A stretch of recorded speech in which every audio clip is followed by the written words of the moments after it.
A gente tem notícia fresquinha na sua coluna, né? Você está acompanhando a sabatina do Brasil no Comitê de Direitos Humanos da ONU e, entre outros assuntos, você diz aqui que foi marcado por uma provocação dos peritos em relação ao ex-juiz e hoje senador Sérgio Moro. O que eles falaram do Moro? Conta pra gente, Jamil.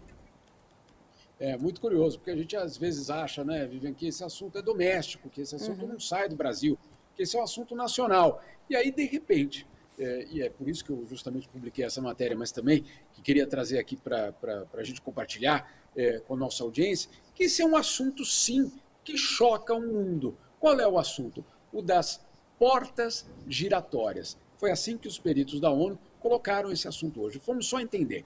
O Comitê de Direitos Humanos da ONU faz uma revisão de todos os países do mundo. E aí, a cada 3 meses, um grupo de países é alvo, então, de uma sabatina. Desta vez, chegou o momento do Brasil ser sabatinado. Então, veio uma delegação grande do Brasil, inclusive vários ministérios, AGU, Polícia Federal, muita gente, justamente para responder as perguntas, para prestar as informações para a ONU.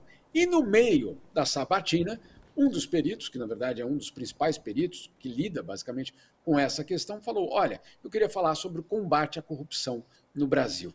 E aí ele cita 2 elementos bastante fundamentais. O primeiro deles, 3 elementos. O primeiro deles foi uma pergunta que ele fez, uma pergunta retórica, mas obviamente tentando questionar. E aí, como é que está o combate à corrupção nos últimos anos? Como esteve o combate à corrupção no Brasil nos últimos anos? Ou seja, uma provocação já muito clara em relação ao governo Bolsonaro, quando a gente sabe que tudo isso tinha sido desmontado. Não sou eu que estou dizendo que foi desmontado, a OCDE também diz que os mecanismos no Brasil foram desmontados. Muito bem, essa é uma questão. Segunda questão que ele colocou, e eu já chego no nosso senador Sérgio Moro, mas a segunda questão que ele colocou é a percepção da população em relação a acesso à justiça. Será que existe uma justiça para ricos e outra para pobres? Ele colocando isso de uma forma muito clara em relação ao Brasil. E aí, finalmente, Vivian, ele fala justamente da politização do judiciário brasileiro. E aí, dá como um exemplo, não citou o nome,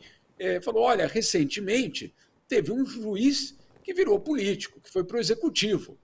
Obviamente, isso foi interpretado basicamente pela delegação brasileira, pela sociedade civil, pelos próprios peritos, como uma referência, sim, a Sérgio Moro, ao fato dessas portas giratórias continuar funcionando no Brasil, e no caso do Sérgio Moro, de uma forma muito explícita, passando de juiz para ministro da Justiça. Lembrando que ele até deu declarações, foi manchete de jornais, que ele não iria para a política. Não sei se vocês se lembram, quando ele, então, assume o Ministério da Justiça, ele diz que ministro não é político. Agora eu fico me perguntando, e senador, Edu, é político ou ainda não é político? A que horas desse jogo a gente já pode chamar ele de político, né? Então, sempre foi, né? Aqui...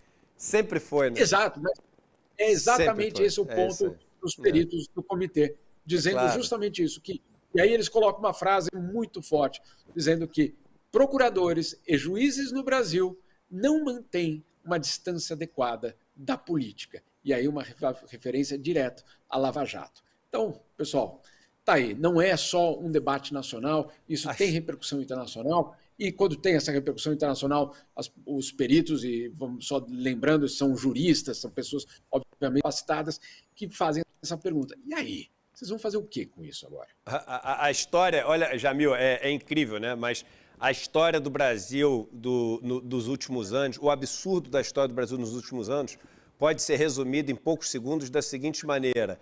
Tinha um cara preso por corrupção, que era o presidente da OAS, o Léo Pinheiro. Esse cara foi convencido a mudar a sua delação pelo juiz Sérgio Moro e sua turma, e mudou a sua delação e prendeu, por causa dessa mudança de delação, ele saiu da prisão e o Lula foi preso, que liderava as pesquisas. Depois de Lula ser preso, Bolsonaro se elege, chama o Moro para ser o ministro da Justiça, chama o genro do Léo Pinheiro para ser o presidente da Caixa Econômica Federal e depois muda sua delação de volta dizendo que tinha mentido na delação que tirou ele da prisão para poder pegar o dinheiro de volta. Bolsonaro comete uma sequência de crimes e vai se tornar inelegível e o presidente da Caixa Econômica Federal é acusado de assédio sexual e deixa o cargo, mostrando às pessoas que elas realmente eram. Essa é a história. que provavelmente as pessoas não ouviram ela dessa maneira porque tem todos os interesses por trás. Mas esses são os fatos. Esses são os fatos. E são escabrosos. Quem não achar isso escabroso é porque realmente perdeu completamente o limite moral, né? E no meio disso tudo, o Brasil viveu os 6 últimos piores anos da sua vida. É isso aí. É isso aí. Bem, Jamil, vamos falar agora... Pra... Diga. Perdão, só para completar isso que o Edu colocou, isso não é um assunto nacional só. Por isso que eu estou insistindo aqui. Quando, de repente, você está num comitê de direitos humanos tratando de assuntos do mundo inteiro e um perito escolhe para falar do juiz, sem falar o nome, mas colocando a situação de um ex-juiz que vira ministro e perguntando, e aí? Né? Quando isso acontece, a gente precisa entender que essa é a repercussão internacional, sim, de uma história que o Edu acabou de resumir de uma forma brilhante e que teve um impacto decisivo na história do país. Pois é, o Moro queria tanta repercussão internacional, conseguiu. Mais um ponto para ele, né?